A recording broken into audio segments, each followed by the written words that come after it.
Ibu mertuaku membiusku dan menyerahkanku kepada tetangga tua untuk menjebakku, tapi aku terbangun tepat waktu dan membalikkan permainannya. Aku terbangun dengan kepala berat, lidah pahit, dan suara ibu mertuaku berbisik dari balik pintu kamar. Pastikan dia terlihat bersalah, jangan sampai ada yang percaya dia korban. Kalimat itu membuat darahku membeku. Aku tidak langsung membuka mata.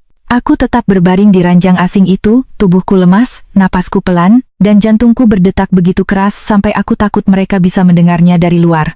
Bau obat masih menempel di mulutku. Aku ingat segelas teh hangat yang diberikan Bu Kartika sebelum aku kehilangan kesadaran. Aku ingat ia tersenyum lembut sambil berkata, "Minum dulu, Laras, kamu kelihatan pucat. Ibu tidak mau nanti kamu sakit di rumah orang." Aku ingat adik iparku, Vina, berdiri di dekat dapur sambil memainkan ponsel, lalu menatapku dengan wajah aneh, seperti tahu sesuatu tetapi memilih diam. Dan setelah itu, semuanya gelap. Ketika aku membuka mata sedikit, aku melihat langit-langit kayu tua. Bukan kamar tidurku, bukan rumah mertuaku, bukan ruang tamu tempat tadi keluarga berkumpul. Aku berada di kamar belakang rumah Pak Darso, tetangga tua Bu Kartika. Rumah itu berada tepat di samping rumah mertua. Pak Darso adalah duda berusia hampir 70 tahun yang selama ini dikenal suka bercanda kotor dan menatap perempuan muda terlalu lama. Aku selalu menjaga jarak darinya. Setiap kali ia datang ke rumah Bu Kartika dan berkata, "Menantu Bagas cantik sekali ya," seluruh tubuhku terasa tidak nyaman. Tapi Bu Kartika selalu tertawa, "Cantik-cantik juga pelit Pak. Punya tabungan sendiri, punya emas sendiri, tapi kalau diminta bantu keluarga suami, banyak alasan." Namaku Laras Ayuning Tias. Aku menikah dengan Bagas Pramana selama 3 tahun. Sejak awal, masalah terbesar rumah tangga kami bukan orang ketiga, bukan kekurangan uang, bukan perbedaan sifat. Masalah terbesar kami adalah ibunya. Bu Kartika adalah perempuan yang wajahnya bisa berubah sesuai kebutuhan. Di depan tetangga, ia tampak ramah dan religius. Di depan keluarga besar, ia memainkan peran sebagai ibu yang sabar menghadapi menantu keras kepala. Tapi di belakang pintu, ia sering menyudutkanku dengan kalimat tajam, "Kamu itu istri, jangan merasa uangmu milikmu sendiri. Bagas anak laki-laki ibu, kalau dia kekurangan, kamu wajib membantu. Emas dan tabunganmu itu nanti juga jatuh ke keluarga ini. Kenapa harus menunggu? Aku bekerja sebagai admin keuangan di sebuah distributor alat kesehatan. Gajiku tidak besar, tapi aku rajin menabung. Ibuku mengajariku sejak kecil bahwa perempuan harus punya simpanan sendiri, bukan untuk melawan suami, tapi untuk melindungi diri jika suatu hari dunia berubah kejam." Bu Kartika tahu aku punya tabungan. Ia tahu aku punya beberapa perhiasan peninggalan ibuku. Ia tahu aku baru menerima bonus tahunan dari kantor. Sejak itu, permintaannya semakin sering. Pertama, ia meminta 5 juta untuk memperbaiki atap. Lalu 10 juta untuk membantu Vina membayar cicilan motor. Lalu 20 juta untuk menutup utang Bagas yang katanya hanya pinjaman kecil. Aku membantu beberapa kali. Tapi ketika Bu Kartika meminta aku mencairkan seluruh tabunganku untuk membayar utang judi online adik Bagas yang lain, aku menolak. Sejak penolakan itu, sikapnya berubah. Ia mulai menyebar cerita bahwa aku menantu tidak tahu diri. Ia berkata aku menyimpan uang untuk laki-laki lain. Ia berkata perempuan yang terlalu menjaga dompet pasti punya rahasia. Bagas tidak pernah benar-benar membelaku. Ia hanya berkata, "Laras, ibu memang mulutnya begitu. Jangan dimasukkan hati." Tapi malam ini, mulut itu tidak hanya menyakiti hatiku, mulut itu hampir menghancurkan hidupku. Dari balik pintu kamar, suara Bu Kartika kembali terdengar. "Pak Darso, jangan berlebihan. Kita hanya perlu membuat situasinya terlihat cukup memalukan. Nanti kalau dia bangun, dia pasti takut. Setelah itu dia akan menurut." Suara laki-laki tua menjawab dengan tawa serak. "Kalau sampai Bagas tahu, Bagas tidak akan tahu malam ini. Dia sedang ke bengkel dengan alasan yang sudah ibu atur. Besok pagi, ibu yang akan pertama kali menemukan Laras di sini. Ibu akan menangis, teriak, panggil tetangga. Setelah nama baiknya hancur, dia tidak akan berani melawan ibu lagi." Aku menggigit bibir agar tidak bersuara. Jadi ini rencana mereka. Membuatku terlihat seperti perempuan yang tertangkap di rumah lelaki tua. Membuatku kehilangan harga diri di mata tetangga dan keluarga. Lalu memakai aib palsu itu untuk memeras tabungan, emas, dan mungkin memaksaku pergi dari rumah tanpa hak apapun. Bu Kartika melanjutkan, "Yang penting foto-fotonya jelas. Tidak perlu macam-macam. Cukup buat dia terlihat seolah datang sendiri." Pak Darso tertawa kecil. "Bu Kartika ini kejam juga. Perempuan seperti Laras harus diajari," jawabnya dingin. "Kalau tidak, dia akan terus merasa lebih tinggi karena punya uang sendiri." Dadaku terasa terbakar. Aku ingin bangun dan berteriak. Aku ingin membuka pintu dan menampar wajahnya. Tapi tubuhku masih lemas. Obat dalam teh itu belum sepenuhnya hilang. Tanganku gemetar saat bergerak perlahan mencari ponsel. Tidak ada, tas kecilku juga tidak ada. Aku memaksa pikiranku bekerja. Di saku celana panjangku, aku biasanya menyimpan jam tangan pintar kecil yang bisa terhubung dengan ponsel. Aku menggerakkan pergelangan tangan. Syukurlah, jam itu masih ada. Layarnya redup, tapi masih aktif. Aku menekan tombol rekam suara. Satu-satunya yang bisa kulakukan saat itu adalah mengumpulkan bukti. Di luar, Bu Kartika masih bicara. Setelah foto jadi, kirim ke ibu dulu. Jangan kirim ke siapapun. Ibu akan pakai itu untuk menekan Laras. Kalau dia menyerahkan tabungan dan emasnya, semua selesai. Kalau dia melawan, baru kita sebarkan ke keluarga. Pak Darso bertanya, Vina tahu? Bu Kartika mendengus. Vina tidak usah tahu semua, anak itu terlalu lembek. Dia hanya tahu ibu ingin memberi pelajaran pada Laras. Nama Vina membuatku menahan napas. Vina adalah adik perempuan Bagas. Usianya 23 tahun, masih kuliah sambil bekerja paruh waktu. Ia sering kasar kepadaku karena mengikuti ibunya, tapi aku tahu ia tidak sejahat Bu Kartika. Ia manja, iri, dan mudah dipengaruhi, tapi beberapa kali aku pernah melihatnya ragu ketika ibunya mempermalukanku. Jika Vina tidak tahu rencana lengkap ini, mungkin ia bisa menjadi celah. Atau setidaknya saksi. Aku mencoba bangun, kepalaku berputar hebat. Perutku mual, lututku hampir tidak punya tenaga, tapi rasa takut memberi tubuhku kekuatan lain. Aku merangkak turun dari ranjang, menahan napas setiap kali lantai kayu berderit. Di kamar itu ada jendela kecil dengan tirai tipis. Aku mendekat dan melihat keluar. Jendela menghadap gang samping yang sempit antara rumah Pak Darso dan rumah Bu Kartika. Dari sana, aku bisa melihat dapur rumah mertua yang lampunya masih menyala. Aku harus keluar, tapi pintu kamar terkunci dari luar. Aku mencari sesuatu yang bisa kugunakan. Di atas meja kecil ada gelas air, sisir tua, dan kunci kecil yang tampaknya untuk lemari. Tidak berguna. Di sudut kamar ada kursi plastik. Aku menyeretnya perlahan ke bawah jendela, suara di luar tiba-tiba mendekat. Aku membeku, pintu kamar diketuk pelan. Bu Laras, suara Pak Darso terdengar. Sudah bangun belum? Aku kembali ke ranjang secepat mungkin, berpura-pura masih pingsan. Seluruh tubuhku bergetar, tapi aku memaksa napasku tetap lambat. Kunci diputar, pintu terbuka sedikit. Dari celah mata, aku melihat Pak Darso berdiri di ambang pintu sambil memegang ponsel. Di belakangnya, Bu Kartika berbisik, foto dulu. Cepat, Pak Darso melangkah masuk. Saat itulah suara lain terdengar dari luar rumah. Mama di sini? Vina. Langkah Pak Darso terhenti. Bu Kartika langsung panik. Vina, kamu ngapain ke sini? Aku cari Mama. Bagas telepon, katanya bengkel tutup dan dia mau pulang. Dia tanya Mama di mana. Aku merasakan harapan kecil muncul. Bagas akan pulang. Bu Kartika mendesis. Suruh dia jangan pulang dulu. Kenapa? Suara Vina terdengar curiga. Mama sedang apa di rumah Pak Darso? Tidak ada jawaban. Aku membuka mata sedikit. Pak Darso tampak bingung. Pintu masih terbuka, kesempatan. Dengan sisa tenaga, aku menjatuhkan gelas dari meja. Prang! Gelas itu pecah di lantai. Semua orang terkejut. Aku langsung bangkit setengah duduk dan berteriak sekuat yang kubisa. Tolong! Suaraku serak, tapi cukup keras. Vina menjerit dari luar. Laras? Bu Kartika berteriak, diam. Pak Darso mencoba mendekat, tapi aku mengambil pecahan gelas terbesar dan mengarahkannya ke depan. Jangan sentuh saya. Tanganku gemetar, tapi mataku menatap tajam. Untuk pertama kalinya, Pak Darso tampak takut. Vina mendorong pintu lebih lebar. Wajahnya pucat ketika melihatku di ranjang kamar asing, rambut berantakan, mata merah, dan pecahan gelas di tanganku. Kak Laras, suaranya bergetar. Apa yang terjadi? Aku menatapnya. Tanya ibumu. Bu Kartika langsung masuk dan menarik Vina. Jangan dengarkan dia. Dia sedang mabuk obat. Dia tidak sadar. Aku tertawa lemah. Benar, obat dari teh yang ibu berikan. Vina menatap ibunya. Obat? Bu Kartika menggeleng cepat. Bukan begitu. Mama hanya memberi obat penenang karena dia histeris tadi. Aku mengangkat pergelangan tangan. Semua sudah terekam. Wajah Bu Kartika berubah. Apa? Aku menekan layar jam tangan pintar dan memutar beberapa detik rekaman. Suara Bu Kartika terdengar jelas. Setelah foto jadi, kirim ke ibu dulu. Ibu akan pakai itu untuk menekan Laras. Kalau dia menyerahkan tabungan dan emasnya, semua selesai. Vina menutup mulutnya. Pak Darso mundur.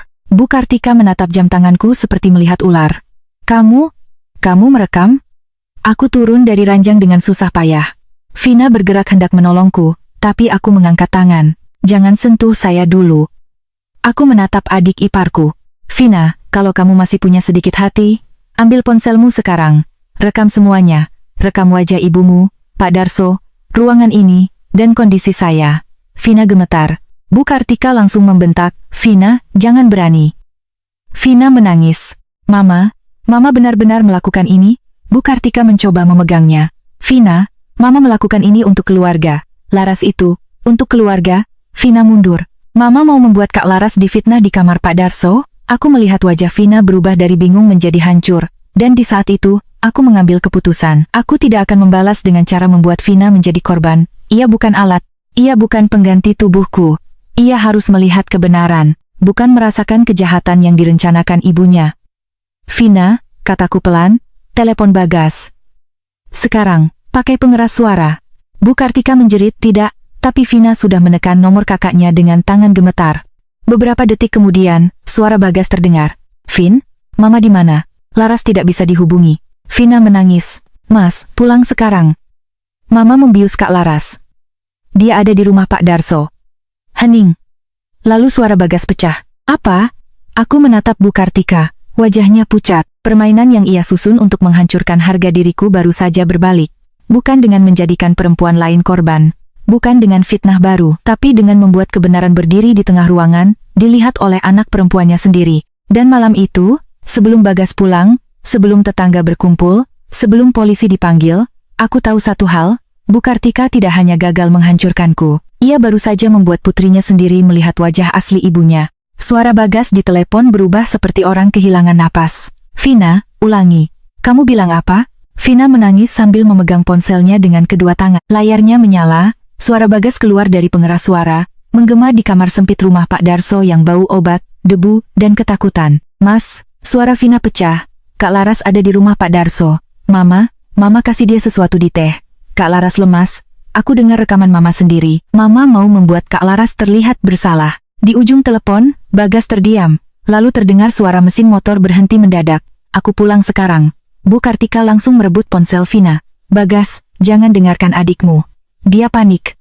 Laras sedang membuat drama." "Ibu cuma..." Aku melangkah maju meski kakiku masih lemas. "Cuma apa, Bu? Cuma membius saya? Cuma menyerahkan saya ke rumah Pak Darso? Cuma ingin mengambil foto palsu supaya saya takut menyerahkan tabungan dan emas?" Bu Kartika menatapku dengan mata membelalak. "Diam kamu." Aku menekan lagi jam tanganku. Rekaman suara tadi kembali terdengar. "Setelah foto jadi, kirim ke ibu dulu. Ibu akan pakai itu untuk menekan Laras. Kalau dia menyerahkan tabungan dan emasnya, semua selesai." Wajah Bu Kartika menjadi pucat. Dari ponsel yang masih digenggamnya, suara Bagas terdengar keras.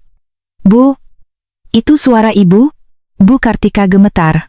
"Bagas, ibu bisa jelaskan. Jelaskan di depan aku. Aku 5 menit lagi sampai." Telepon terputus, ruangan itu hening. Pak Darso berdiri di dekat pintu, keringat mengalir di pelipisnya. Lelaki tua yang tadi tertawa serak itu kini seperti tikus terjebak.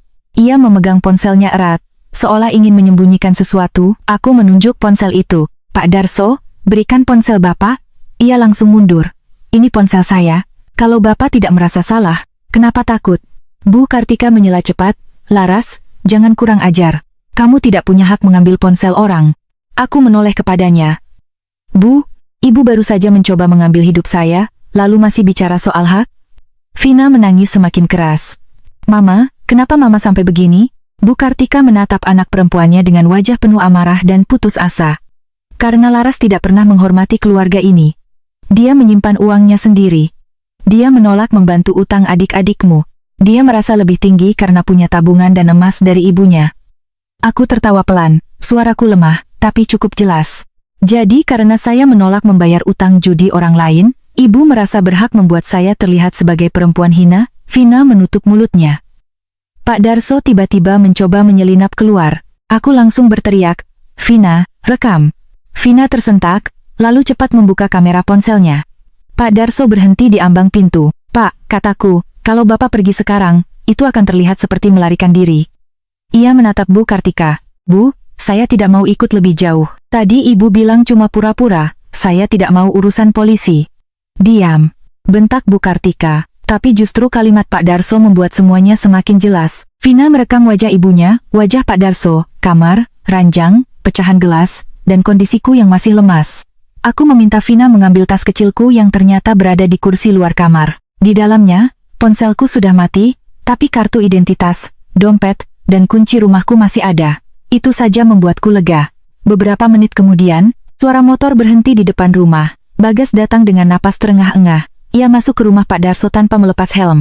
Ketika melihatku berdiri dengan wajah pucat, rambut berantakan, dan tangan masih menggenggam pecahan gelas untuk melindungi diri, wajahnya berubah hancur. Laras, aku tidak bergerak ke arahnya.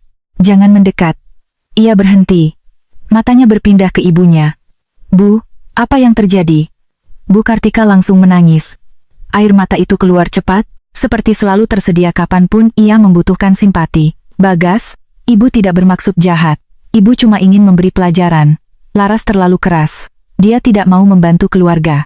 Ibu hanya ingin dia takut sedikit supaya sadar. Bagas menatapnya seolah tidak mengenali perempuan yang melahirkannya. Memberi pelajaran dengan membius istriku? Ibu tidak membius. Cuma obat penenang ringan. Aku menatap Bagas. Dengar sendiri, dia bahkan tahu itu obat. Bagas menutup mata. Bu Kartika memegang lengan anaknya. Bagas, kamu anak ibu. Kamu tahu ibu melakukan semua ini untuk keluarga. Tabungan Laras itu banyak, emasnya juga. Kalau dia mau membantu, utang Arman bisa lunas, cicilan Vina aman, rumah ini juga bisa diperbaiki. Tapi dia pelit. Dia membuat kamu seperti suami tidak berdaya. Aku menatap Bagas, menunggu. Ini saatnya. Selama 3 tahun, ia selalu berdiri di antara aku dan ibunya, tapi bukan untuk melindungiku. Ia berdiri sebagai dinding yang menahanku agar tidak melawan terlalu jauh. Bagas menatapku, lalu ibunya. Bu, Laras bukan mesin ATM keluarga. Bu Kartika seperti tertampar. Apa? Laras istriku, bukan alat untuk menutup semua masalah yang ibu dan adik-adik buat. Untuk pertama kalinya, Bagas mengatakannya. Tapi anehnya, aku tidak merasa lega sepenuhnya. Mungkin karena aku hampir hancur dulu sebelum ia akhirnya berani bicara. Bu Kartika menunjuk wajahku. Lihat, dia berhasil membuat kamu melawan ibu sendiri. Bagas menggeleng. Bukan Laras yang membuat aku melawan ibu. Perbuatan ibu sendiri. Pak Darso tiba-tiba berkata pelan, saya cuma dibayar 2 juta untuk bantu skenario. Saya tidak tahu akan serumit ini. Semua orang menoleh. Bu Kartika menjerit, Pak Darso. Aku langsung menatap Vina. Rekam. Vina mengangguk, air mata masih mengalir, tapi tangannya sudah lebih stabil. Pak Darso tampak menyerah. Bu Kartika bilang menantunya perlu ditakut-takuti. Katanya nanti dibuat seolah Bu Laras datang sendiri ke rumah saya. Saya disuruh foto dari sudut tertentu. Tidak boleh menyentuh macam-macam, cuma membuat dia terlihat salah. Saya memang salah mau ikut, tapi saya tidak mau jadi satu-satunya yang disalahkan. Aku merasa mual, bukan hanya karena obat, karena mendengar hidupku dibicarakan seperti properti dalam rencana kotor. Bagas melangkah ke arah Pak Darso. Bapak sadar ini bisa menghancurkan istri saya? Pak Darso menunduk. Saya hilaf. Aku tertawa dingin. Hilaf itu lupa mengunci pintu, Pak. Bukan ikut menjebak perempuan yang sedang tidak sadar. Vina menangis sambil berkata, Kak Laras, kita panggil polisi saja. Bu Kartika langsung berlutut di depan Bagas. Jangan nak, kalau polisi datang, ibu hancur. Nama keluarga hancur. Tetangga akan tahu semuanya. Vina juga malu punya ibu seperti ini. Vina mundur seperti terkena tamparan. Mama masih memikirkan malu? Bu Kartika menoleh kepadanya. Kamu tidak mengerti. Kalau ini keluar, hidup kita habis. Vina berkata dengan suara gemetar. Hidup Kak Laras hampir mama habiskan malam ini. Kalimat itu membuat Bu Kartika terdiam. Bagas mengambil ponselnya dan menelepon ambulans kecil klinik dekat kompleks. Aku masih harus diperiksa. Aku tidak mau pulang begitu saja tanpa bukti medis bahwa ada zat yang membuatku hilang kesadaran. Bagas juga menelepon ketua RT, tapi aku menghentikannya. Jangan panggil terlalu banyak orang dulu, kataku. Bagas menatapku. Kenapa? Karena ibumu ingin panggung publik. Aku tidak akan memberinya panggung untuk berpura-pura jadi korban sebelum semua bukti aman. Aku menoleh kepada Vina. Kirim semua video ke nomor saya, ke email saya, dan ke 1 orang yang kamu percaya.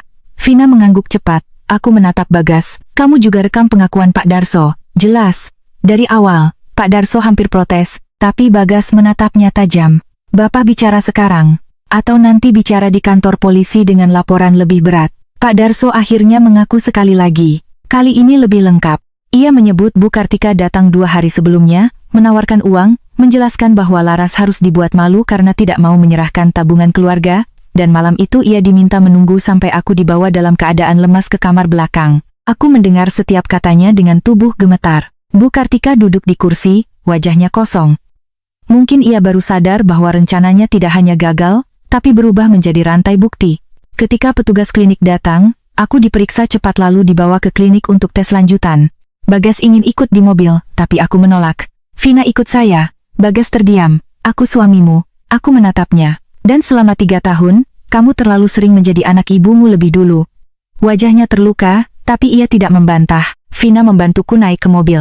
Di perjalanan, ia menangis tanpa suara. Kak, katanya pelan, aku minta maaf. Aku tahu mama sering jahat ke kakak. Aku pernah ikut menyindir. Tapi aku tidak tahu dia bisa sampai.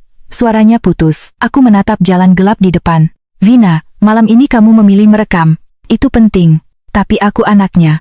Justru karena kamu anaknya, kamu harus tahu bahwa mencintai ibu bukan berarti membiarkan dia menghancurkan orang lain. Vina menunduk, menangis lagi. Di klinik, dokter jaga memeriksaku. Ia mencatat tekanan darahku rendah, pupilku bereaksi lambat, dan aku menunjukkan gejala mengantuk berat akibat kemungkinan zat penenang. Dokter menyarankan tes darah dan urine. Aku setuju. Semua hasil awal dan catatan medis difoto oleh Vina dan dikirim ke Bagas serta kusimpan sendiri. Sekitar 1 jam kemudian, Bagas datang ke klinik. Wajahnya kusut. Ia membawa tas kecilku dan sebotol air mineral. Di belakangnya, Vina langsung berdiri waspada, seolah takut kakaknya datang membawa ibunya. Laras, katanya pelan, ibu ada di rumah. Pak RT sudah tahu sebagian. Pak Darso tidak pergi, aku minta Reza menahan dia. Reza tahu, Bagas mengangguk. Dia baru datang, dia kaget. Tapi aku tidak tahu dia akan membela siapa. Aku menatapnya lama. Bagas, mulai sekarang aku tidak mau pulang ke rumah ibumu. Ia langsung mengangguk. Kita pulang ke rumah kita. Aku menggeleng. Aku juga belum mau pulang bersamamu. Wajahnya pucat. Laras. Aku akan menginap di rumah Nanda. Nanda adalah sahabatku sejak SMA. Ia bekerja sebagai staf legal di sebuah perusahaan properti dan pernah berkata berkali-kali, kalau mertuamu makin aneh, simpan bukti. Jangan hanya curhat. Malam ini, nasihat itu menjadi penyelamat. Bagas menatapku dengan mata merah. Aku mengerti kalau kamu marah, tapi aku benar-benar tidak tahu ibu akan sejauh ini. Aku percaya kamu tidak tahu rencana lengkapnya, kataku pelan. Tapi aku juga tahu kamu membiarkan ibumu menekan aku selama bertahun-tahun. Malam ini bukan tiba-tiba jatuh dari langit, Mas. Ini tumbuh dari semua diam kamu. Ia menunduk. Kalimat itu akhirnya sampai ke tempat yang selama ini ia hindari. Pukul 3 pagi, Nanda datang ke klinik. Begitu melihatku, ia langsung memelukku hati-hati. Ya Tuhan Ras, aku baru benar-benar menangis saat itu. Bukan tangis histeris, bukan tangis takut, tapi tangis seseorang yang tubuhnya akhirnya sadar bahwa ia selamat. Nanda menatap Bagas dengan tajam. Mulai sekarang semua bukti saya salin. Laras tinggal di rumah saya dulu. Bagas mengangguk. Aku tidak akan menghalangi. Bagus, jawab Nanda dingin. Karena kalau kamu menghalangi, kamu masuk daftar masalah berikutnya. Untuk pertama kalinya malam itu, aku hampir tersenyum. Sebelum pergi ke rumah Nanda, aku menerima pesan dari nomor Vina. Ia mengirim tangkapan layar percakapan lama dengan Bu Kartika. Dalam percakapan itu, Bu Kartika menulis, kalau Laras sudah punya aib, dia tidak akan berani menolak. Tabungan dan emasnya bisa kita pakai untuk menutup semuanya. Di bawahnya, Vina membalas beberapa hari lalu, Ma, jangan aneh-aneh, takut dosa. Bu Kartika menjawab, kamu diam saja, Mama tahu cara mengurus perempuan keras kepala. Aku membaca pesan itu dengan tangan dingin. Nanda melihatnya dan berkata, ini makin kuat. Namun belum sempat aku menjawab, ponsel Bagas berbunyi. Ia mengangkatnya di depan kami. Suara Reza terdengar panik dari seberang. Mas, cepat pulang. Mama mengamuk, dia bilang semua ini salah Laras. Dia mau datang ke rumah Nanda bawa keluarga besar supaya Laras mengaku cuma salah paham. Aku menatap Nanda. Nanda langsung mengambil kunci mobil. Kalau begitu kita jangan ke rumahku dulu. Kemana? Tanya Bagas. Nanda menatapku. Ke kantor polisi, sekarang. Aku menarik napas panjang. Di luar klinik, langit masih gelap. Jalanan sepi, hanya lampu-lampu kecil warung yang hampir padam. Aku masuk ke mobil Nanda bersama Vina, Bagas mengikuti dari belakang dengan motornya. Untuk pertama kalinya, aku tidak merasa sedang melarikan diri. Aku sedang membawa kebenaran ke tempat yang tepat. Namun saat mobil mulai berjalan, pesan baru masuk ke ponselku dari nomor Bu Kartika. Kalau kamu berani lapor, Ibu akan bilang kamu memang sering datang diam-diam ke rumah Pak Darso. Ibu akan buat semua tetangga percaya kamu perempuan rusak. Aku menatap pesan itu lama, lalu aku menyimpannya sebagai bukti. Nanda melirikku. Ada apa? Aku menunjukkan pesan itu. Nanda tersenyum dingin. Bagus. Dia baru saja menambah satu bukti ancaman. Aku menatap jalan di depan. Tubuhku masih lemah, kepalaku masih berat, tapi hatiku mulai mengeras. Bu Kartika mengira aku akan takut dengan kata aib. Ia lupa satu hal. Aib palsu hanya kuat selama korban diam. Dan mulai malam itu, aku tidak akan diam lagi. Mobil Nanda berhenti di halaman kantor polisi saat langit masih gelap. Tubuhku masih lemas. Kepalaku terasa berat, seperti ada batu besar menekan dari dalam. Setiap kali aku menarik napas, bau teh pahit yang diminumkan Bu Kartika masih terasa di tenggorokan. Tapi begitu melihat papan kantor polisi di depan mataku, rasa takut itu berubah menjadi sesuatu yang lebih keras. Aku tidak datang sebagai menantu yang ingin meminta maaf. Aku datang sebagai korban yang akhirnya membawa bukti. Vina turun lebih dulu dari mobil. Wajahnya pucat, rambutnya berantakan, matanya sembab karena menangis sejak dari rumah Pak Darso. Ia memegang ponselnya seperti memegang satu-satunya pegangan hidup. Di dalam ponsel itu ada video wajah ibunya, pengakuan Pak Darso, kondisi kamar, dan pesan-pesan lama Bu Kartika. Nanda merangkul bahuku. "Kamu siap, Ras?" Aku mengangguk. Kalau aku menunda sampai pagi, dia akan punya waktu membuat cerita. Bagas tiba beberapa detik kemudian dengan motor. Helmnya masih belum dilepas ketika ia berjalan ke arahku. "Laras," katanya pelan, aku ikut masuk. Aku menatapnya. Sebagai suami yang mendukung laporan, atau sebagai anak yang ingin mengurangi kesalahan ibunya, wajahnya tertampar oleh kalimat itu. "Aku ikut sebagai saksi bahwa kamu dibawa ke rumah Pak Darso dalam kondisi tidak wajar, dan bahwa ibu mengakui memberimu obat." Aku menatapnya lama. Aku ingin percaya, tapi malam itu, semua kepercayaanku sudah penuh retakan. Tetap saja, aku tidak menolaknya. Bukan karena hatiku sudah memaafkan, tapi karena keterangannya bisa memperkuat posisiku. Di ruang pelayanan, Nanda menjelaskan kejadian dengan suara tegas. Ia tidak memakai kalimat berputar-putar. Ia menyebut semuanya. Dugaan pemberian obat tanpa persetujuan, upaya menjebak korban dalam situasi memalukan, rencana pemerasan menggunakan foto palsu, ancaman pencemaran nama baik, dan keterlibatan Pak Darso. Petugas yang menerima laporan awalnya terlihat biasa saja. Tapi setelah Nanda memutar rekaman dari jam tanganku, wajahnya berubah serius. Suara Bu Kartika terdengar jelas. "Setelah foto jadi, kirim ke ibu dulu. Ibu akan pakai itu untuk menekan Laras. Kalau dia menyerahkan tabungan dan emasnya, semua selesai." Ruangan itu hening, lalu Vina memutar video pengakuan Pak Darso. Bu Kartika bilang menantunya perlu ditakut-takuti. Katanya nanti dibuat seolah Bu Laras datang sendiri ke rumah saya. Saya disuruh foto dari sudut tertentu. Petugas itu menatapku.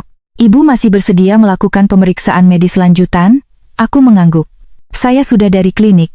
Ada catatan awal. Saya siap tes apapun yang diperlukan." Nanda menyerahkan salinan catatan dokter, foto kondisi kamar, tangkapan layar pesan ancaman Bu Kartika, dan percakapan lama yang dikirim Vina. Petugas berkata, "Kami akan catat laporan ini. Nanti pihak terkait akan dipanggil. Untuk sementara, ibu sebaiknya tidak kembali ke rumah mertua atau bertemu mereka tanpa pendamping." Aku tertawa pelan. "Pahit, Pak. Setelah malam ini, saya tidak akan masuk rumah itu lagi tanpa saksi." Setelah laporan dibuat, kami duduk di kursi panjang dekat lorong. Vina menunduk terus. Bagas berdiri di dekat jendela, wajahnya kosong. Tidak sampai 30 menit, ponsel Bagas berdering berkali-kali. Nama Bu Kartika muncul di layar. Bagas tidak mengangkat, lalu pesan masuk, "Bagas, kamu gila, kamu biarkan istrimu menyeret ibu ke polisi, kalau ibu hancur, kamu anak durhaka." Pesan kedua datang. "Bawa Laras pulang sekarang. Ibu akan bilang dia memang sering genit dengan Pak Darso. Tetangga lebih percaya ibu daripada dia." Bagas menatap layar itu lama. Untuk pertama kalinya, ia tidak menyembunyikan pesan ibunya dariku. Ia menyerahkan ponselnya kepada Nanda. "Nanda, simpan ini juga." Nanda memotret layar. "Bagus. Setiap ancaman baru memperkuat laporan." Pagi mulai terang ketika kami keluar dari kantor polisi. Aku tidak pulang ke rumahku bersama Bagas. Aku ikut Nanda ke rumahnya. Vina memutuskan ikut denganku sementara waktu. Bagas ingin mengantar, tapi aku menolak. "Aku perlu ruang," kataku. Ia mengangguk pelan. "Aku akan urus pakaian dan dokumenmu. Jangan masuk sendiri ke rumah ibumu." "Aku tahu." Aku menatapnya. "Bagas, mulai sekarang jangan bilang kamu tahu kalau kamu tetap diam." Ia terdiam, lalu mengangguk lebih dalam. Di rumah Nanda, aku mandi lama. Aku menggosok kulitku berkali-kali, bukan karena ada sesuatu yang terjadi padaku, tapi karena rasa jijik terhadap rencana mereka masih menempel seperti debu gelap.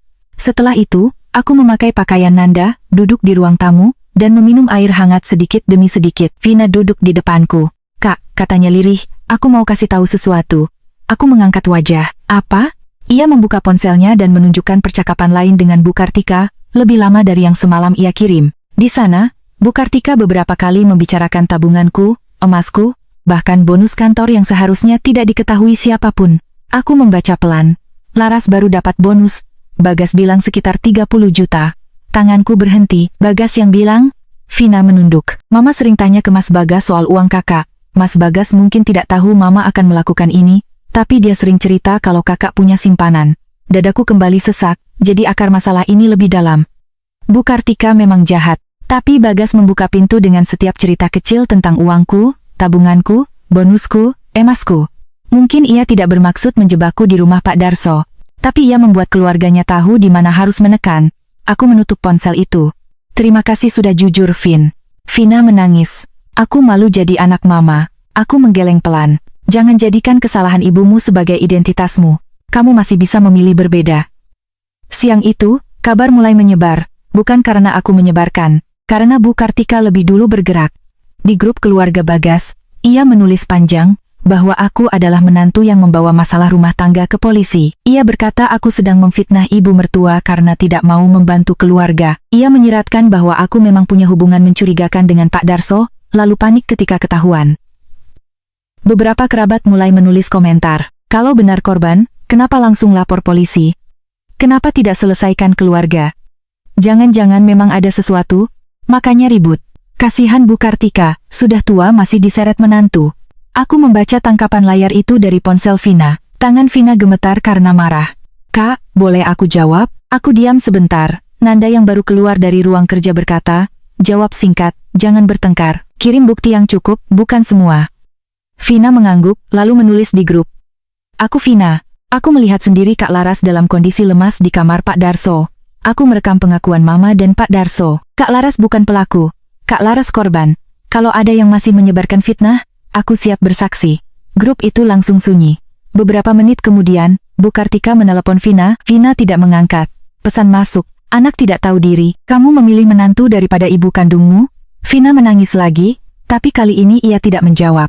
Sore harinya, polisi memanggil Pak Darso untuk dimintai keterangan awal. Nanda mendapat kabar dari kontaknya bahwa Pak Darso mulai panik dan mencoba menyalahkan Bu Kartika sepenuhnya. Ia menyerahkan ponselnya, dan di dalamnya ditemukan percakapan dengan Bu Kartika. Percakapan itu lebih kejam daripada yang kubayangkan. Bu Kartika mengirim foto lamaku dari media sosial, lalu menulis, nanti buat seolah dia datang sendiri, jangan sampai terlihat dia dibawa. Yang penting ada foto dia di kamar Bapak, sisanya biar saya yang atur.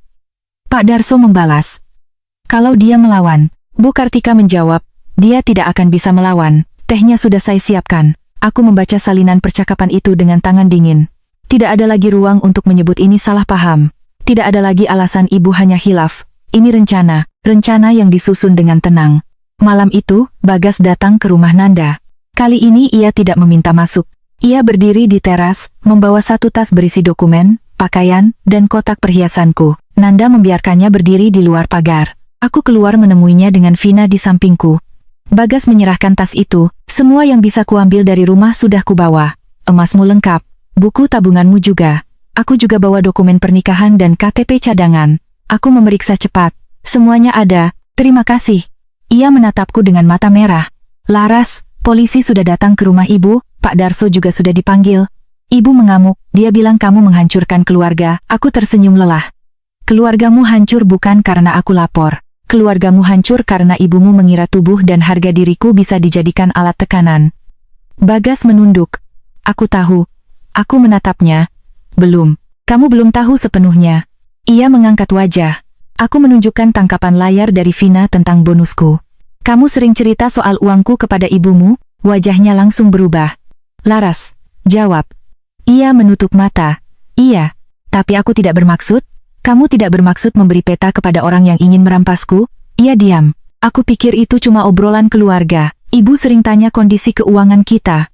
Keuangan kita, atau tabunganku? Ia tidak menjawab. Aku menarik napas panjang. Mas, ibumu memang pelaku utama malam itu. Tapi selama ini kamu yang membuatnya merasa punya hak masuk ke dompetku. Bagas tampak seperti ingin menyangkal, tapi akhirnya hanya berkata, aku salah. Aku menatap wajahnya. Di sana ada penyesalan. Tapi penyesalan itu datang setelah tubuhku hampir dijadikan alat fitnah. Aku belum tahu apa yang akan kulakukan dengan pernikahan ini, kataku pelan, tapi untuk sekarang, aku tidak mau tinggal denganmu. Ia mengangguk, air matanya jatuh. Aku akan menunggu, jangan menunggu untuk membujukku. Kalau kamu benar-benar menyesal, bantu proses hukum berjalan jujur. Ia mengangguk lagi. Sebelum pergi, Bagas berkata, ada satu hal lagi. Aku menatapnya. Apa? Reza menemukan surat yang disiapkan ibu.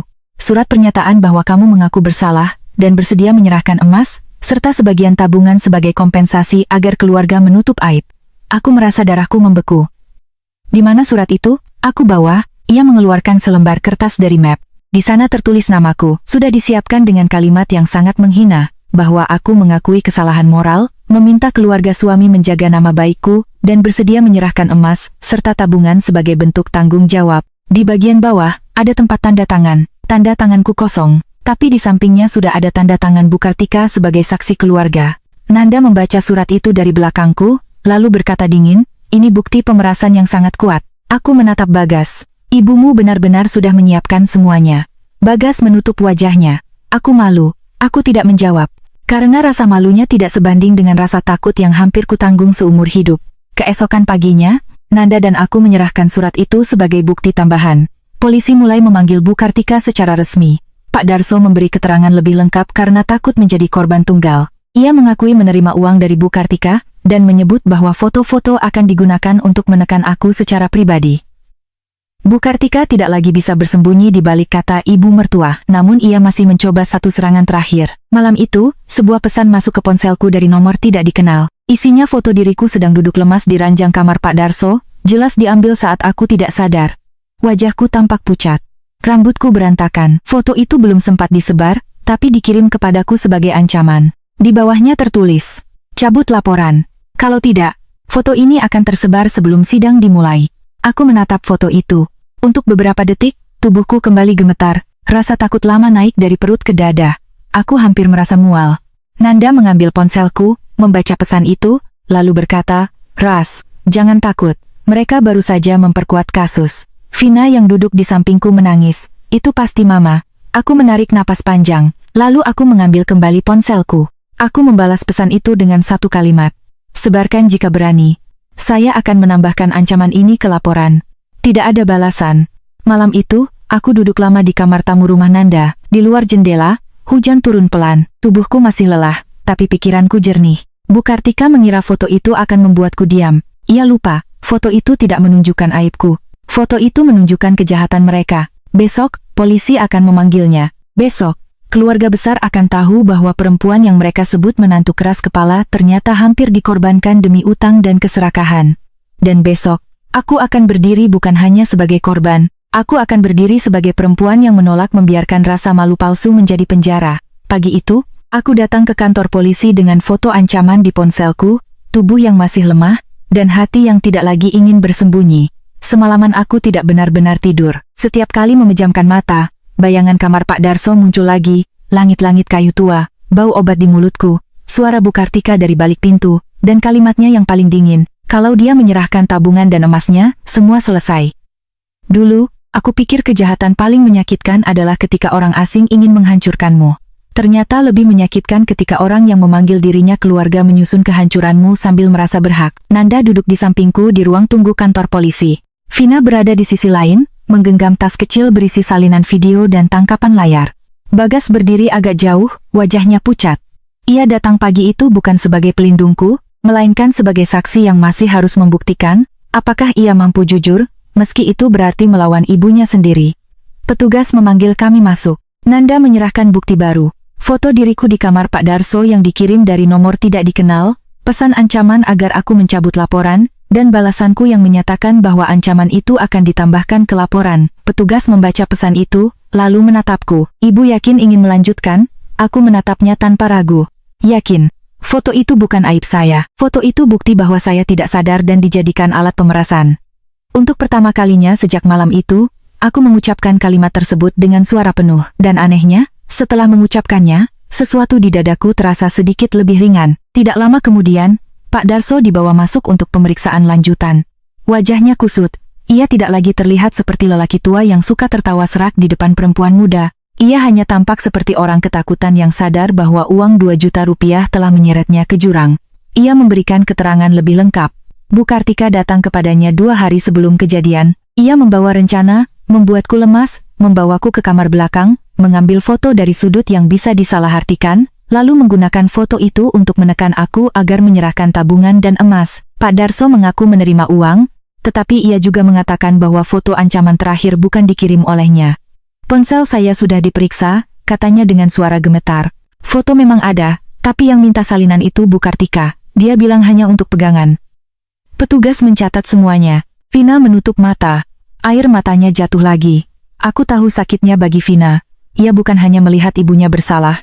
Ia menyaksikan seluruh bayangan baik tentang ibunya runtuh sedikit demi sedikit. Menjelang siang, Bu Kartika datang. Ia tidak datang dengan wajah menyesal. Ia datang dengan kebaya rapi, jilbab tersusun sempurna, dan mata yang masih menyimpan amarah. Reza mengantarnya. Wajah Reza tegang, seperti orang yang tidak tahu apakah harus membela ibunya atau menyelamatkan dirinya sendiri. Begitu melihatku, Bu Kartika langsung menangis. Laras, ibu tidak menyangka kamu setega ini. Aku menatapnya. Bu, saya hampir menjadi korban jebakan ibu, tapi ibu masih menyebut saya tega. Ia memegang dadanya. Kamu salah paham. Ibu hanya ingin kamu sadar. Tidak ada yang benar-benar terjadi padamu. Kenapa kamu harus memperpanjang masalah? Kalimat itu membuat darahku mendidih. Tidak ada yang benar-benar terjadi padaku, seolah tubuh yang dibius tidak berarti. Seolah ketakutan di kamar asing tidak berarti. Seolah foto yang hampir dijadikan aib seumur hidup tidak berarti. Nanda maju sedikit. Bu Kartika, kalimat seperti itu sebaiknya ibu sampaikan setelah mendengar seluruh bukti di hadapan penyidik. Bu Kartika menatap Nanda tajam. Kamu ini siapa? Kamu yang meracuni pikiran menantu saya. Nanda tersenyum dingin.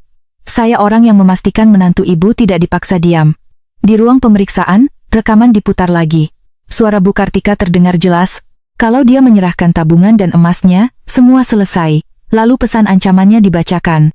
Lalu percakapan dengan Pak Darso ditunjukkan. Lalu surat pernyataan yang sudah disiapkan untuk membuatku mengaku bersalah dan menyerahkan emas serta tabungan diletakkan di meja. Wajah Bu Kartika perlahan kehilangan warnanya. Ia mencoba menyangkal. Ia berkata rekaman itu dipotong. Ia berkata Pak Darso berbohong. Ia berkata Vina dipengaruhi aku. Ia berkata Bagas sedang kalut, namun setiap sanggahannya runtuh oleh bukti berikutnya. Puncaknya terjadi ketika Bagas diminta memberi keterangan. Aku menatapnya dari samping. Inilah saat yang paling menentukan.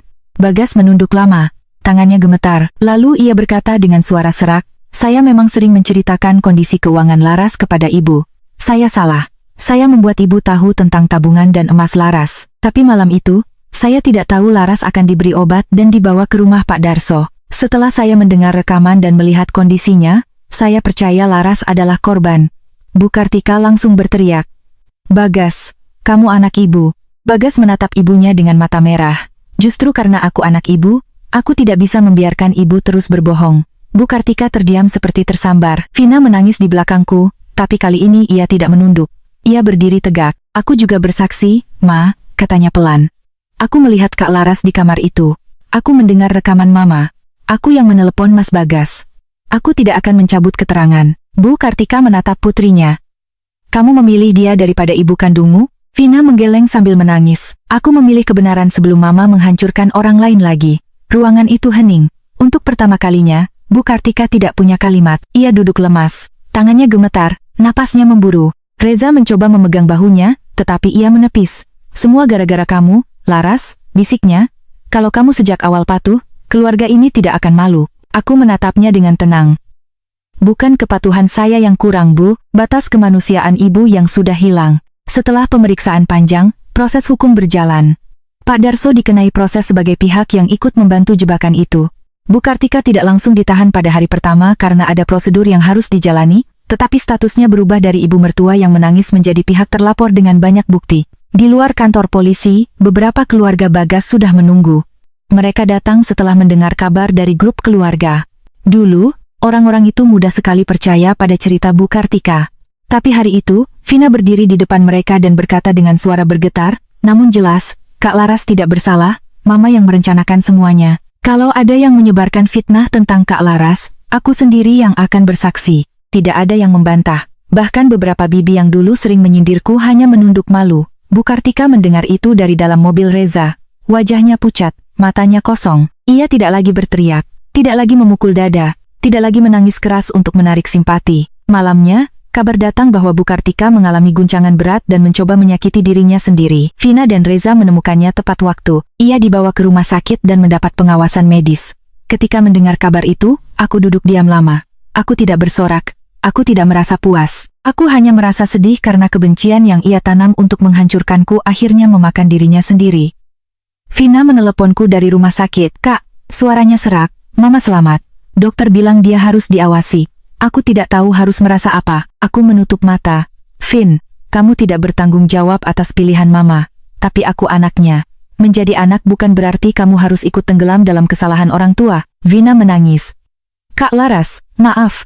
Kamu sudah membantuku berdiri di malam paling gelap dalam hidupku. Itu cukup. Proses hukum tidak berhenti hanya karena Bu Kartika sakit. Nanda memastikan semuanya berjalan. Ia berkata, kondisi Bu Kartika bisa dipertimbangkan dalam proses, tapi tidak menghapus perbuatan. Aku mengangguk. Aku tidak menginginkan balas dendam berdarah. Aku menginginkan kebenaran dicatat. Aku menginginkan namaku bersih. Aku menginginkan tabungan, emas, dan tubuhku tidak lagi dianggap milik keluarga suami. Beberapa minggu kemudian, hasil pemeriksaan medis menguatkan bahwa ada zat penenang dalam tubuhku malam itu. Rekaman jam tangan, video Vina, pengakuan Pak Darso, pesan ancaman, dan surat pemerasan menjadi rangkaian bukti yang tidak bisa lagi dipatahkan. Keluarga besar yang dulu diam mulai berubah arah. Ada yang mengirim pesan maaf. Ada yang berkata mereka tidak tahu Bu Kartika bisa sejauh itu. Ada yang memintaku memaafkan demi keluarga. Aku tidak membalas sebagian besar pesan itu. Karena orang-orang yang baru percaya setelah bukti terlalu terang tidak berhak menentukan kapan aku harus sembuh. Bagas mencoba memperbaiki pernikahan kami. Ia datang ke rumah Nanda beberapa kali, tidak memaksa masuk, hanya menitipkan makanan atau obat. Ia berkata sudah memutuskan untuk tinggal terpisah dari ibunya. Ia berkata akan ikut konseling. Ia berkata menyesal karena selama ini membiarkan ibunya mengatur hidup kami. Suatu sore, aku menemuinya di taman kecil dekat rumah Nanda. Bagas duduk di bangku panjang. Wajahnya lebih kurus dari sebelumnya. Laras, katanya pelan, aku tahu aku tidak pantas meminta kesempatan, tapi aku masih ingin memperbaiki semuanya. Aku menatap pepohonan di depan kami. Mas, malam itu ibumu yang menjebakku, tapi selama bertahun-tahun, kamu yang membiarkan pintu terbuka. Ia menunduk. Aku tahu. Kamu menceritakan tabunganku. Kamu membiarkan ibumu menekan aku. Kamu selalu menyuruhku mengalah. Sampai akhirnya ibumu merasa punya hak atas tubuh, uang, dan nama baikku. Air matanya jatuh. Aku benar-benar menyesal. Aku percaya. Ia menatapku dengan sedikit harapan. Tapi aku tidak bisa tinggal dalam pernikahan yang membuatku harus hampir hancur dulu agar suamiku sadar. Wajahnya runtuh. Aku mengeluarkan map dari tasku. Aku akan mengajukan cerai. Bagas memejamkan mata. Beberapa detik kemudian, ia mengangguk. Aku tidak akan mempersulit. Terima kasih. Apa kamu membenciku? Aku diam sebentar. Dulu aku marah. Sekarang aku hanya ingin selamat. Perceraian kami berjalan tidak cepat, tapi jelas. Bagas tidak menuntut apapun dariku. Ia menandatangani pernyataan bahwa tabungan, emas, dan aset pribadiku tidak pernah menjadi hak keluarganya. Ia juga memberikan keterangan resmi yang mendukung posisiku. Bu Kartika menjalani proses hukum dengan pendampingan medis. Vina tetap memberi keterangan. Reza, yang awalnya ingin menutup masalah demi nama keluarga, akhirnya ikut menyerahkan beberapa bukti percakapan lama ibunya dengan Pak Darso. Aku tidak mengikuti setiap detail dengan hati panas lagi. Aku memilih menyembuhkan diri. Aku kembali bekerja setelah beberapa waktu cuti. Hari pertama masuk kantor, tanganku gemetar saat duduk di meja. Tapi rekan kerjaku tidak bertanya macam-macam. Mereka hanya meletakkan teh hangat di sampingku dan berkata, kalau butuh istirahat, bilang ya. Aku hampir menangis karena kebaikan sederhana itu. Beberapa bulan kemudian, aku menyewa rumah kecil sendiri. Tidak besar, tidak mewah. Tapi pintunya kukunci dengan tanganku sendiri, tidak ada ibu mertua yang bisa masuk mengatur hidupku, tidak ada suami yang membocorkan isi tabunganku, tidak ada tetangga tua yang bisa menatapku seperti aku tidak punya hak atas tubuhku. Di kamar kecil itu, aku meletakkan kotak perhiasan peninggalan ibuku di laci paling atas, bukan karena nilainya mahal, tapi karena itu simbol bahwa aku berhasil mempertahankan sesuatu yang hendak mereka rampas. Vina sering datang, hubungan kami aneh pada awalnya, ia adik dari mantan suamiku, anak dari perempuan yang hampir menghancurkanku. Tapi ia juga saksi yang menyelamatkanku. Perlahan, kami belajar duduk bersama tanpa rasa bersalah yang mencekik. Suatu hari, ia datang membawa tanaman kecil. Untuk rumah baru kakak, katanya. Aku tersenyum. Tanaman apa? Melati, katanya wangi kalau malam. Aku menerima pot itu dengan hati hangat. Terima kasih, Vin. Ia menunduk. Kak, aku masih sayang mama. Tapi aku tidak akan membela kesalahannya lagi. Aku mengangguk. Itu cukup. Malam itu, setelah Vina pulang, aku duduk di depan jendela. Angin masuk pelan. Daun melati kecil itu bergerak lembut. Untuk pertama kalinya sejak malam di rumah Pak Darso, aku minum teh tanpa gemetar. Rasanya hangat, Tidak pahit. Aku menatap cangkir itu lama. Dulu, segelas teh hampir menjadi awal kehancuranku. Sekarang, segelas teh menjadi tanda bahwa aku mengambil kembali hidupku. Aku pernah dibawa ke kamar asing dalam keadaan lemah. Aku pernah hampir dijadikan aib palsu untuk memeras tabungan dan emas. Aku pernah melihat ibu mertua memakai wajah keluarga untuk menutupi rencana paling kejam. Tapi aku bangun tepat waktu. Aku merekam kebenaran. Aku membuat anak perempuannya sendiri melihat fakta. Aku membawa bukti ke polisi. Dan pada akhirnya, aku tidak hanya menyelamatkan uangku, aku menyelamatkan namaku. Aku menyelamatkan tubuhku.